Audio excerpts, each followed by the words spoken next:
Hello everyone, welcome to our channel exam warrior. तो आज मैं आप लोगों के लिए एक नई वीडियो लेकर आई हूँ मॉडर्न हिस्ट्री, जिसमें मैं कंप्लीट मॉडर्न हिस्ट्री सिर्फ 1 या 2 क्लास में आपको कवर करा दूंगी और उसके साथ साथ वो टॉपिक्स कवर करा दूंगी जिसमें एनटीए से क्वेश्चंस पूछे जाएंगे। ठीक है, तो उससे पहले तो मैं आप सबसे सॉरी बोलना चाहती हूँ क्योंकि वीडियोस में थोड़ा डिले हुआ। और वीडियो की डिले की वजह ये थी कि मेरी तबीयत थोड़ी ठीक नहीं थी, बट या अब मैं पूरी तरह से ठीक हूँ और वीडियोस अब आपको रेगुलरली ऑन टाइम मिल जाएंगी। तो प्लीज़ आप अपडेटेड रहिएगा वीडियोस के लिए और हमारे चैनल के साथ जुड़े रहिएगा। सो अब हम स्टार्ट करते हैं अपनी मॉडर्न हिस्ट्री की वीडियो। चलिए, लेट्स स्टार्ट। आज की क्लास 1 है मॉडर्न हिस्ट्री की। ऐसे ही आपको 1 या 2 क्लास और मिलेगी, उसमें कंप्लीट मॉडर्न हिस्ट्री आपकी फिनिश हो जाएगी, जैसे हमने ज्योग्राफी करी है। एग्जाम ओरिएंटेड क्वेश्चंस आपको बिल्कुल फुल प्रूफ और एकदम जो एग्जाम में हिट करेंगे क्वेश्चंस, उन पे हम आपके लिए वीडियोस लेकर आ रहे हैं बार बार। आज का हमारा टॉपिक है एडवेंट ऑफ यूरोपियंस। जैसे कि आप सब जानते हैं कि मॉडर्न हिस्ट्री जब भी स्टार्ट होती है उससे पहले हमें पढ़ना पड़ता है यूरोपियो का भारत में आगमन या फिर एडवेंट ऑफ यूरोपियंस। ठीक है, उसके साथ साथ हम इसको बहुत अच्छे तरीके से वो विद ट्रिक, जो कि है PDEDF। अब ये PDEDF सब लोग सोच रहे होंगे कि क्या है। जिन लोगों का थोड़ा बेसिक पहले से क्लियर है उन्हें पता है, जो लोग बिल्कुल न्यू हैं उनके लिए एकदम नई चीज़ है और उनके लिए एकदम आसान चीज़ उसको मैं बनाने वाली हूँ। So let's start. ये देखो, अब मैं थ्रू मैप समझाऊंगी आपको। मैं चाहती तो मैं वर्ल्ड मैप पूरा ही ले सकती थी, लेकिन उसमें थोड़ी आपको दिक्कत होती, इसीलिए मैंने कोशिश करी है कि आपको हैंड रिटन नोट्स और हैंड रिटन मैप से मैं पढ़ाऊँ। तो मैं पहले मार्कर ले लेती हूँ ताकि आपको और अच्छे से समझ में आए। ठीक है, चलो ये लो। ये है, ये जैसे कि आप दिख रहा है आपको यूरोप, राइट। ये नॉर्थ अमेरिका, ये साउथ अमेरिका, ये अफ्रीका, ये ऑस्ट्रेलिया, ये एशिया। ठीक है, ये वर्ल्ड मैप को मैंने छोटे कंसाइज वे में आपके सामने लाके रखा है। अब मैं यहाँ पर एक चीज, जो जो लोग आए इंडिया में, मैं उनका नाम डिस्क्लोज यहीं पे कर रही हूँ ताकि आगे आपको समझने में और इजी रहे।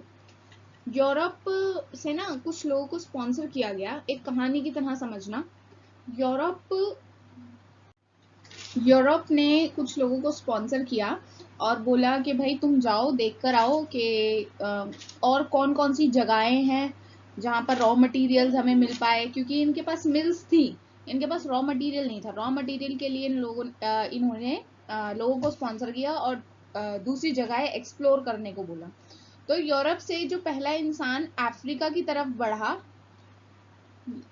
उसका नाम था बार्थोलोमोडियास। क्या नाम था? बार्थोलोमोडियास। मैं यहाँ बी लिख रही हूँ। अब इन्होंने जो है सर ने चीज़ें देखी यहाँ पर और सब चीज़ें देखा, फिर जाके यूरोप में बताया कि यहाँ पे तो पानी के बाद एक जगह आती है और वहाँ पे लोग रहते हैं, वहाँ पे बहुत सारी चीज़ें थी। चलो ठीक है, इतना भी होगा। फिर यूरोप वालों ने सोचा कि भाई अगर इतना यहाँ पे है तो हो सकता है इससे आगे भी हो। तो यूरोप ने फिर एक इंसान को स्पॉन्सर किया जिनका नाम था वास्को डी गामा। वो उन्हें बोला गया कि भाई तुम फिर दोबारा जाओ और देखो कि और चीज़ें क्या क्या है। अब बार्थोलोमेडियाज यहाँ तक आ चुके थे, तो इन्होंने क्या सोचा, यहाँ पे जाना तो वेस्ट ऑफ टाइम है। तो इन्होंने सोचा कि यहीं से अपनी गाड़ी इन्होंने चेंज कर ली और ये आगे चले। ये यहाँ तक पहुंचे, यहाँ भी पानी, यहाँ पहुंचे, यहाँ भी पानी, लेकिन फिर यहाँ पहुंचे ये।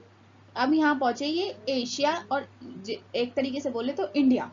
ठीक है, इंडिया में यहाँ पर पहुंचे ये, और ये किस ईयर में पहुंचे वो सबसे ज्यादा इंपॉर्टेंट है, 1498 में। ठीक है, ये सब आपको नोट्स में आगे मिल जाएगा, ये PDF आपको प्रोवाइड की जाएगी, तो लिखने की कोई जरूरत नहीं, बस यहाँ पे समझो। 1498 में कौन आया यहाँ पर इंडिया में? Vasco da Gama. ठीक है, यहाँ से ये एक पुर्तगाली थे और यहाँ से इनका पुर्तगाली का इंडिया पे राज शुरू होता है। ठीक है, इतना समझ में आया आप लोगों को? अब हम मूव करते हैं अपनी नेक्स्ट स्लाइड पर, और उसी के साथ हमारी नेक्स्ट स्लाइड जो है ये रही आपके सामने। अब इन सबको, ये सब लाइन वाइज आए, तो इसको याद करने की जो मैंने आपने देखा होगा स्टार्टिंग में भी PDEDF लिख रखा था, वो PDEDF क्या है, राइट, ये वाला। तो ये P से है पोर्तुगीज, D से है डच, E से इंग्लिश, D से डेनिश और देन F से फ्रेंच, राइट। अब इसको मैंने और इजी और कंसाइज बना दिया। इनके ईयर यहाँ लिख दिए, इनके हेडक्वार्टर्स भी आपको एक ही जगह पे अब मिलेंगे। तो पुर्तगीज कौन से ईयर में आए, वास्को डी गामा आया पुर्तगीज से 1498 में, और इनने अपना हेडक्वार्टर में एक बोले ना, एक मिल अपनी जो बनाई सबसे पहली, जिसे हेडक्वार्टर बोला गया, वो बनाई कोचीन में, देन फिर गोवा में। ठीक है, मैंने दोनों लिख दी यहाँ पर ताकि आप बिल्कुल कंफ्यूज ना हो। सेकंड थे डच जो आए थे वो 1602 में आए थे। ठीक है, हेडक्वार्टर इनके ईस्ट कोस्टल कोरोमंडल और पुलिकट, बंगाल, हुगली, ये सब थे। इंग्लिश आए 1600 में, डच से पहले इंग्लिश आए हुए थे, ये बात याद रखना। ठीक है, हेडक्वार्टर जो इनके थे वो वेस्ट कोस्ट और सूरत, बॉम्बे, ईस्ट कोस्ट, बंगाल। ठीक है, मतलब इंग्लिश जो है ज्यादा पावरफुल थे। अभी ये एक एक जो है ना सारी, ये हम डीप में भी पढ़ेंगे यहीं पर। डेनिश आए देन फिर फ्रेंच। डेनिश आए 1616 में और फ्रेंच आए 1664 में। इनके हेडक्वार्टर्स थे सूरत और पौंडीचेरी, राइट। इतना समझ में आया? प्लीज वीडियो को लाइक करो, चैनल को सब्सक्राइब करो, क्योंकि ये वीडियो आपके लिए है, आप जैसे बहुत लोगों के लिए है, क्योंकि ये बहुत हेल्पफुल होने वाली है आपकी NTA junior assistant, senior assistant, assistant, stenographer, सारे एग्जाम्स में, जिसमें भी जनरल अवेयरनेस, जनरल नॉलेज आ रही है, राइट। सो अब हम नेक्स्ट स्लाइड पर मूव करते हैं। तो पुर्तगीज पहला था हमारा, यहाँ पर आपने देखा भी होगा कि हमारा पुर्तगीज पहला था, तो हमने पुर्तगीज से स्टार्ट करते हैं। अब हम इसको डीप में पढ़ते हैं, तो पहले मैंने बुलेट्स में लगाया ताकि आपको बुलेट्स ही याद हो जाए। आपको डीप इनसाइड की जो स्टोरी है ना, वो मैं आपको अपने मुंह से समझाऊंगी ताकि आपको ये याद रहे एज अ स्टोरी। जो पॉइंट है वो मैंने लिख दिए ताकि ये पॉइंट आपको याद करने हैं। पुर्तगीज कब आए? इस टाइम एंड ऑफ दिल्ली सल्तनत हो रहा था। पुर्तगीज से पहला इंसान कौन आया या जिसे फाउंडर बोला गया, वो थे वास्को डी गामा। ये कहाँ पर आए, कौन से पोर्ट पर पहुंचे? वो पहुंचे कालीकट पोर्ट पर। और कब पहुंचे? मई के महीने में। ठीक है, कोचिन जो थी इनकी अर्ली, मतलब पहले शुरुआती कैपिटल थी इनकी कोचिन, देन फिर इन्होंने रिप्लेस करी अपनी कैपिटल और इसे क्या, किसको बनाया अपनी कैपिटल? गोवा को। देन वास्को डी गामा के बाद आए Francisco de Almeida, was the first governor. जब वास्को डी गामा वापस चले गए ना, ध्यान से सुनना मेरी बात को, वास्को डी गामा जब यहाँ से वापस गए अपने देश, तो इन्होंने सोचा कि यहाँ पे तो बहुत सारी चीजें हैं, तो इसके लिए इन्होंने कंपनी बनानी, थ्रू कंपनी ये दोबारा वापस आए। और इस टाइम गवर्नर बन के कौन आया? Francisco de Almeida, right. इन्होंने ब्लू वाटर पॉलिसी बनाई थी। फिर इसके बाद अल्फांसो डी अल्बुकर्क आए, ये सेकेंड गवर्नर बने। इन्होंने पॉलिसी ऑफ इंपेरियलिज्म बनाई थी। इसके बाद नूना डी क्यूना आए, इन्होंने अपनी कैपिटल को जो था ट्रांसफर कर दिया फ्रॉम कोचीन टू गोवा। अब देखो पुर्तगीज में, ठीक है, इतना आई होप आपको सबको समझ में आएगा पुर्तगीज के बारे में। चलो आप जल्दी फटाफट एक रिकैप ले लो, यहीं पर ले लो ताकि यहीं के यहीं याद हो जाए आपको। पुर्तगीज के बारे में क्या फैक्ट्स हैं? 1498 में आए, इस टाइम दिल्ली सल्तनत का एंड हो रहा था। फाउंडर पुर्तगीज पुर्तगालियों के वास्को डी गामा बन के आए। और कौन से पोर्ट पे आए? कैलिकट पोर्ट पे आए।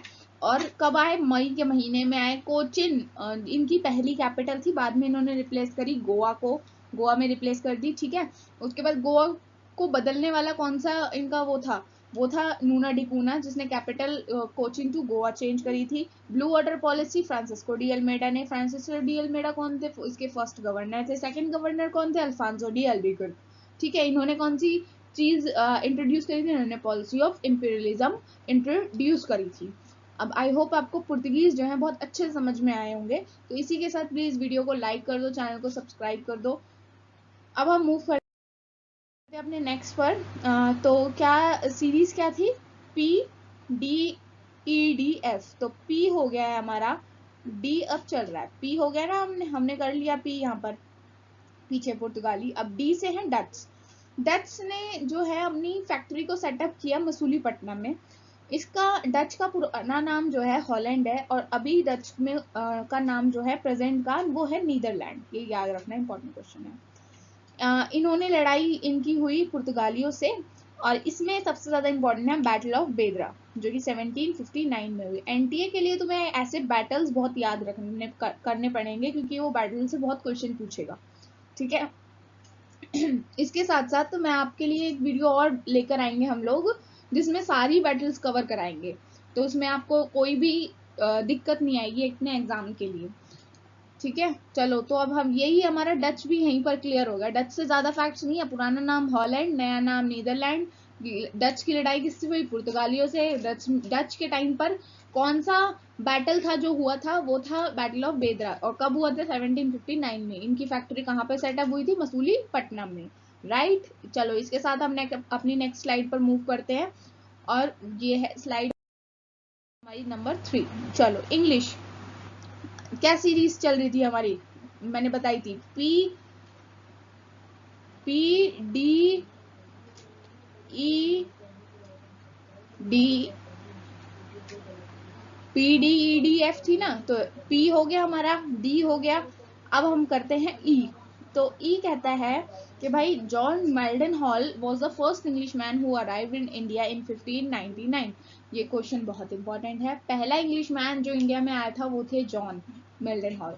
और कब आए थे? 1599 में। कैप्टन विलियम हॉकिंस कब आए थे? वो आए थे जहांगीर की कोर्ट में। क्वेश्चन बहुत एक्सट्रीम इंपॉर्टेंट है कि जहांगीर की कोर्ट में, मतलब जहांगीर का जब दरबार लगा हुआ था, रूल कर रहे थे, तो कौन से इंग्लिशमैन आए थे? तो वो थे कैप्टन हॉकिंस। ये बहुत बार डीएसएसबी एसएससी में पूछा गया क्वेश्चन है, तो एनटीए में भी ऐसे क्वेश्चन पूछे जाने की पूरी बोलते हैं ना संभावनाएं हैं। इसी के साथ नेक्स्ट है 1612 में स्वाली वॉर हुई थी, जो कि हुई थी पुर्तगाली वर्सेस ब्रिटिशर्स। 1613 में इन्होंने अपनी फैक्ट्री जो है सूरत में बना ली थी। 1707 में इन्होंने फरुख सैयद एक इंसान थे जिनको कोई एक बीमारी थी। वो बीमारी जो इंडिया के वैद्य या डॉक्टर्स तो बोलेंगे ना, वो ठीक नहीं कर पाए। तो इनके साथ, ये इंग्लिश वालों के साथ एक डॉक्टर आए थे, तो इन्होंने वो बीमारी जो है फरुख सैयद की वो ठीक कर दी। अब ये इतना थैंकफुल हुए ये इंसान फरुख सैयद जी, कि इन्होंने बोला इंग्लिश वालों लोगों को कि भाई तुम्हें जो करना है तुम कर सकते हो। काफ़ी चीज़ें इन्होंने इनके लिए टैक्स फ्री कर दी, और काफ़ी इनके सिक्के चलवा दिए, ऐसे सब कुछ। तो ये बहुत थैंकफुल हुए, जिसकी वजह से बोला जाता है कि इन्हीं की वजह से इंग्लिश इतने पावरफुल भी हुए, ठीक है। यहीं पर रिकैप लो क्या था इंग्लिश के बारे में। John Milton hall was the first English man who arrived in India. Captain William Hawking किसके कोर्ट में आए थे? जहांगीर के कोर्ट में। स्वाली का वार 1612 में हुआ था। किसके बीच में हुआ था? पुर्तगाली और ब्रिटिशर्स के बीच में। 1613 में फैक्ट्री इन्होंने कहाँ लगाई? सूरत में। और फरुख सैयद को कब ठीक किया गया? 1707 में। इसी के साथ मूव करते हैं हम अपनी नेक्स्ट स्लाइड पर। देखते जाओ, इसी में ही तुम एडवेंट ऑफ यूरोपियन, इस एक क्लास में कहाँ 3-3, 4-4 पेज पढ़ने पड़ते हैं। मैं सब चीज़ों से छांट छूट के तुम लोगों के लिए लेकर आई हूँ। अब तुम्हारा काम बनता है वीडियो को लाइक करना, चैनल को सब्सक्राइब करना, और वीडियो को अच्छे से देखना, क्योंकि नोट्स तुम्हें मिल जाएंगे। चाहो तो स्क्रीनशॉट लेना, चाहो तो ले लो, कोई दिक्कत नहीं है, ठीक है। अब कोशिश करना कि यही याद हो, कि तुम्हें घर पे जाके करना ना पड़े कुछ याद। अब नेक्स्ट आते हैं PDEDF में। ये लास्ट है डी, डेनिश, जो कि डेनमार्क से आए थे। अब डेनमार्क वाले जो डेनिश लोग थे, ये खुद ही एक तरीके से पहले ही गुलाम थे, पहले ही स्लेव थे। अब इन्होंने देखा कि भाई यहाँ तो पुर्तगाली अलग लड़ रहे हैं पहले से, ब्रिटिशर्स अलग अलग लड़ रहे हैं, और डच अलग लड़ रहे हैं, तो हमारा तो इनका मोरल ऑटोमेटिकली खुद ही डाउन हो गया कि यहाँ तो पहले ही लड़ाई चल रही है, और वो भी इतने बड़े बड़े लोगों के बीच में, तो हम तो कहाँ ही स्टैंड करेंगे। तो इन्होंने क्या करा, जब ये आए तो ये गुलाम थे। दूसरा, इन्होंने अपनी फैक्ट्री फिर भी चलो थोड़ी सी होप के साथ लगा ली। कहाँ पर लगाई? मसूलीपट्टनम में। लेकिन इन्हें थोड़े टाइम बाद समझ में आ गया था कि यहाँ पे इनकी दाल नहीं गलेगी, तो इन्होंने 1850 तक सब कुछ अपना हैंड ओवर कर दिया BEIC को। अब पूछो तुम, ये BEIC कौन है ma'am? British east India company, ठीक है। ये जो इंग्लिश वाले थे ना, ब्रिटिशर्स जो थे, उनकी कंपनी को ब्रिटिशर्स को हैंड ओवर कर दिया, और ये यहाँ से चलते बने। और इन्होंने बोला कि भाई लो, हमारा जितना भी था, हमने जो जीता वीता था सामान, यहाँ से हम सब तुम्हें दे रहे हैं, और हम यहाँ से जा रहे हैं, आप हमें इसकी कीमत दे दो, बस। ये क्या कह, यहाँ से टाटा बाय बाय करते हुए चल दिए। नेक्स्ट आते हैं हम हम अपने फ्रेंच लोगों पर। अब देखो यहीं के यहीं तुमने कितनी सारी चीजें कवर कर ली। पहला पी, देन डी, फिर ई, राइट, फिर पी डी ई डी। अब है हमारा एफ, है ना। तो हमने पी पढ़ लिया पुर्तगीज, डी पढ़ लिया डच, ई पढ़ लिया इंग्लिश, डी पढ़ लिया डैनिश। अब पढ़ते हैं हम फ्रेंच। फ्रेंच जो है formed by Colbert in 1664। Arrival of Dupleix as French governor. Dupleix जो थे फ्रेंच के गवर्नर बन के आए थे इंडिया में। कब आए वो? 1742 में। To saw the Anglo French Dupleix conflict in India. इस टाइम इंडिया में जो है एंग्लो फ्रेंच वॉर चल रही थी, बोल लो एक कॉन्फ्लिक्ट चल रहा था, उसको देखने के लिए ड्यूप्लिक्स आए थे एज अ गवर्नर बनकर फ्रेंच की। ठीक है। फर्स्ट फैक्ट्री इन्होंने जो लगाई थी वो लगाई गई थी, वो एस्टेब्लिश की गई थी फ्रांकोइस कैरोन की थ्रू। ठीक है। इसके बाद BEIC ने, लेकिन ये इतने पावरफुल रहे नहीं। देन BEIC ने 1757 से 1857 तक रूल किया और 100 इयर्स तक इन्होंने इंडिया पर राज किया। यहाँ से ये एडवेंट ऑफ यूरोपियन एक टाइप से समाप्त हो जाता है। बट ये फ्रेंच जो है इनकी कहानी थोड़ी और आगे तक चलेगी। क्यों? क्योंकि यहीं पर एंग्लो फ्रेंच ये जो कॉन्फ्लिक्ट चल रहा था ना, ये थोड़ा टाइम और आगे चला। ठीक है। तो मैं कोशिश कर रही हूँ, मैं चाहती हूँ कि आप एंग्लो फ्रेंच भी इसी में कवर करो, ताकि हम नेक्स्ट वीडियो से अलग कुछ टॉपिक और मॉडर्न हिस्ट्री नेक्स्ट क्लास में खत्म कर पाए। यहाँ से इनका फिर 20 साल का राज स्टार्ट हो जाता है। अब हम इसी के अंदर मैं चाहती हूँ कि एंग्लो फ्रेंच कॉन्फ्लिक्ट भी आप यहीं पर कर लो, ताकि जैसे मैंने पहले बताया कि हम नेक्स्ट सेकंड क्लास में ये मॉडर्न हिस्ट्री जो है कोशिश करें कि सेकंड क्लास में पूरी कवर कर लें। ठीक है। तो हमारी नेक्स्ट स्लाइड है वो हम एंग्लो फ्रेंच वॉर की है, जो कि 17 अभी इसका ईयर 1746 से 48 तक चली। First Anglo French war was decided Madras. ठीक है। At Saint Thome battle the nawab of Carnatic's army was defeated by French under Dupleix। ठीक है। इसको एज इट इज अपने दिमाग में छाप लो, क्योंकि ये काफी इंपॉर्टेंट है। और इसी के साथ साथ फर्स्ट एंग्लो फ्रेंच वॉर के साथ साथ ही ट्रीटी हुई। कौन सी? ऑक्स ला शैपेल की, जो कि 1748 में हुई थी। ऑक्स ला शैपेल, राइट। सेकेंड एंग्लो वॉर आती है अब, वो हुई हमारी 1749 में। इसी के साथ हमारी इसमें ट्रीटी कौन सी हुई? वो हुई पुडुचेरी की ट्रीटी। थर्ड एंग्लो वॉर जो कि हुई 1758 में, इसमें अब हमारी कौन सी ट्रीटी हुई? ये थी पेरिस की ट्रीटी, जो कि 1763 में हुई थी, राइट। अब देखो यहाँ पर एंग्लो फ्रेंच वॉर भी मैंने तुम्हें कंसाइज वे में एक स्लाइड में कवर करा दी कि कब हुई और कौन सी फ्रेंच वॉर में कौन सी ट्रीटी हुई। ये ऑक्सला शैपेल की, पुडुचेरी की और पेरिस की ट्रीटी के सन ईयर याद रखना बहुत अच्छे से, क्योंकि ये एनटीए जरूर पूछेगा। ठीक है। इसी के साथ साथ हमारी सारी स्लाइड्स और सारी वीडियोस जो है ऑलमोस्ट खत्म हो गई है। हमने एडवेंट ऑफ यूरोपियंस पूरा कवर कर लिया है, वो भी विद ईयर्स और विद थ्योरी, सब कुछ कहानी की तरह पढ़ाया है। कहानी समझ के याद कर लेना, हमेशा याद रहेगा, कुछ नहीं भूलोगे। और इसके साथ अब हम अगली वीडियो जो लाएंगे, क्लास 2 जो लाएंगे मॉडर्न हिस्ट्री की, उसमें हम आगे के टॉपिक्स करेंगे। ठीक है। और वो आगे के टॉपिक्स जो हैं सेकंड क्लास में मैं डिस्क्लोज कर दूंगी। और उसके साथ हमारे जो इंग्लिश की क्लास है वो भी अब आपको रेगुलर मिलनी शुरू हो जाएगी, क्योंकि अब मेरी तबीयत बिल्कुल ठीक है। और अब अब मैं कोशिश करूंगी कि एक एक दिन में 2-2 लेक्चर्स मैं अपलोड करूं, क्योंकि अब एग्जाम बहुत पास आ गया है हमारा। अब सिचुएशन कोविड की बहुत सुधर रही है, तो इसलिए हम सोच रहे हैं कि हम ज़्यादा से ज़्यादा वीडियो बनाएं और ज़्यादा से ज़्यादा अपलोड करें, क्योंकि एग्ज़ाम अब कभी भी हो सकता है। You never know. मैं अब इस सिचुएशन में ये मैं नहीं कह सकती कि अगस्त या सितंबर, अब कभी भी हो सकता है आपको जून के लास्ट में भी नोटिफिकेशन मिल जाए कि जुलाई की स्टार्टिंग में एग्जाम है आपका। तो आप अपनी तैयारी अच्छे से स्टार्ट कर दो, ठीक है। उसी के साथ साथ आपका बहुत बहुत थैंक यू, आप हमारी वीडियोस को लाइक करते हो। आपके लाइक से ही हम लोगों को जो एक बोलते हैं ना मॉरल सपोर्ट मिलता है, ताकि हम आपके लिए बेस्ट से बेस्ट कंटेंट लेकर आएँ। और इसी के साथ मैं बोलती हूँ टाटा बाय बाय। अपनी पढ़ाई करते रहो और पढ़ाई के साथ साथ अपने पूरी तैयारी जीत की अच्छे से करो। So yeah thank you, bye bye, take care.